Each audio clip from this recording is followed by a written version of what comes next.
알아야겠는데 모르겠는, 집요하고 태생적으로 논리적이며 심플한 멋을 놓지 않는 선한 사람을 섬깁니다. 안녕하세요. 이매진 대세 태차장입니다. 요즘 뉴스를 보다 보면 나라가 망했다라고 이렇게 막 신세 한탄하시는 어르신들의 탄식을 자주 듣는 것 같습니다. 정치, 경제, 사회 모든 면에서 불안정한 우리나라의 모습들이 우리에게 무력감을 주기도 하는 것 같은데요. 그러나 과연 정말 세상이 망해가고 있는 것일까요? 아니면 우리는 변화 속에서 철학적 가치를 재발견할 기회를 놓치고 있는 것이 아닌가요? 오늘은 이런 것에 대해서 좀 진지하게 이야기해보고자 합니다. 첫 번째는 우선 변화라는 것이 필연적이라는 이야기를 드리고 싶네요. 먼저 변화는 언제나 우리의 어떤 일상 속에서 존재해왔습니다. 뭐 10년 전, 1000년 전, 5만 년 전, 100만 년 전에도 우리는 계속 변화해 왔고요. 인류의 역사를 돌이켜보면 변화는 언제나 있었고 그 변화는 우리를 더 나은 방향으로 항상 이끌어 왔습니다. 참 우연의 산물이기도 하죠. 아리스토텔레스는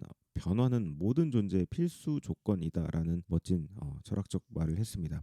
아리스토텔레스는 변화의 본질을 이해하고 그것을 받아들이는 것이 진정한 시민으로서 한 사람으로서 개인으로서의 성숙이라고 보았지요. 지금 우리가 겪고 있는 사회적 혼란 역시 새로운 질서와 가치를 찾아가는 과정으로 한번 생각을 해보면 더 좋을 것 같습니다. 어르신들께서 느끼는 어떤 불안과 혼란, 어쩌면 우리가 새로운 시대를 맞이하면서 겪는 진통일지도 모릅니다. 이 과정에서 우리는 기존의 질서와 가치에 얽매이지 않고 새로운 방식으로 세상을 바라볼 필요가 있습니다. 한때 운동권에서 열심히 데모를 하시고 항쟁을 하셨던 분들이 지금은 소위 말해 사회적 꼰대가 되어 있는 경우가 너무나 많죠. 당시에는 굉장히 진보적 성향이었지만 현재에서는 굉장히 올드한 사람으로 비춰지는 것도 세상이 많이 바뀌었고요. 그리고 MZ 세대들이 또 쑥쑥 커가고 있고 그 뒤에 알파, 베타 뭐 여러 가지 세대들이 나오고 있는 이 사회는 계속 변하고 있는 어떤 유기체와 같다라고 보실 수 있을 것 같습니다. 두 번째는 우리 각자의 사고관 틀을 좀 깰 필요가 있다라는 겁니다. 우리가 틀딱이란 말도 많이 하죠. 틀에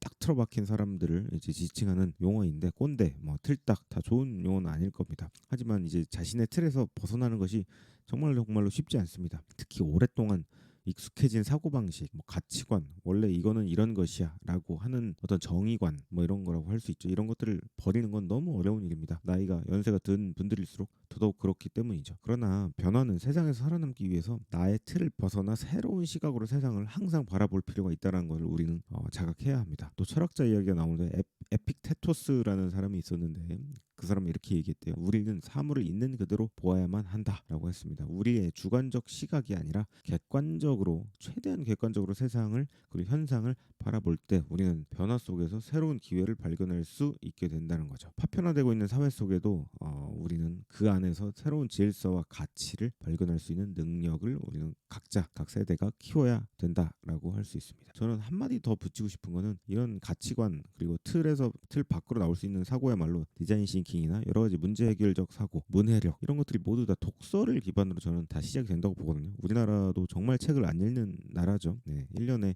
한 권을 안 읽는다고 하는데 참 심각합니다. 이런 부분들은 충분히 우리가 개개인들이 각성하고 일어난다면 충분히 고쳐지고 좋은 방향으로 흘러갈 수 있다라고 저는 생각이 듭니다. 세 번째로는 이제 파편화된 사회에서의 어떤 우리가 재발견할 수 있는 가치가 있지 않을까라는 생각을 좀 해봤습니다. 파편화된 사회 초개인화 사회에서는 종종 혼란과 불안이 가득 차 있는 것을 우리 또 보죠. 그러나 이 안에서 우리는 새로운 철학적 가치를 발견해 볼 수 있다고 봅니다. 다양성 속에서 우리는 더 넓은 시야를 당연히 가질 수 있을 것이고요. 서로 다른 생각과 경험 이런 것들 통해 이해와 공감으로 우리는 다 함께 귀결되고 다 같이 공감으로 이끌어 갈 수 있다고 생각합니다. 노벨상 받은 분 중에 말랄라 유사프차이 라는 분이 계세요. 그분은 우리는 우리의 차이를 존중하고 그것을 통해서 배우며 성장해야 한다라고 멋진 이야기를 또 해주셨어요. 이런 파편화된 사회 속에서 우리는 서로를 이해하고 존중하는 방법을 반드시 익혀야 합니다. 우리 각자 혼자 살 거 아니잖아요. 그래서 뭐 윤석열이 싫든 뭐 문재인이 싫든 뭐 여러 가지 대통령들을 깔 게 아니라 우리가 진짜 어떤 면에서 공감을 하고 어떤 면에서는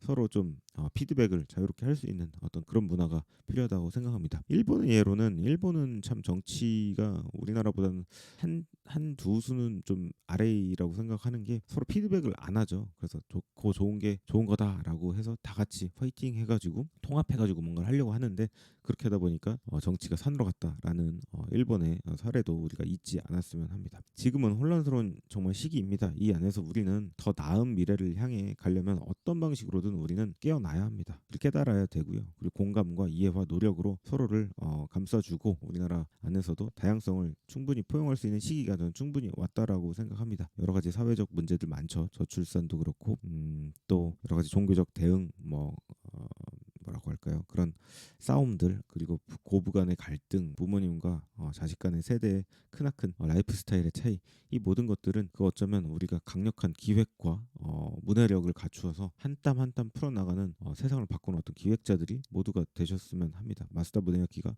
그렇게 이야기했죠. 모든 사람은 디자이너가 돼야 한다. 여기서 디자이너는 기획자를 의미할 수 있습니다. 여튼 들어주셔서 너무 감사하고 이매진 대과 함께 변화 속에서 새로운 철학적 가치를 같이 계속 탐구해 보셨으면 좋겠습니다. Let's solve it. 구독과 좋아요는 아시다시피 제가 대차장이 콘텐츠를 지속하는 강력한 힘이 됩니다. 감사합니다.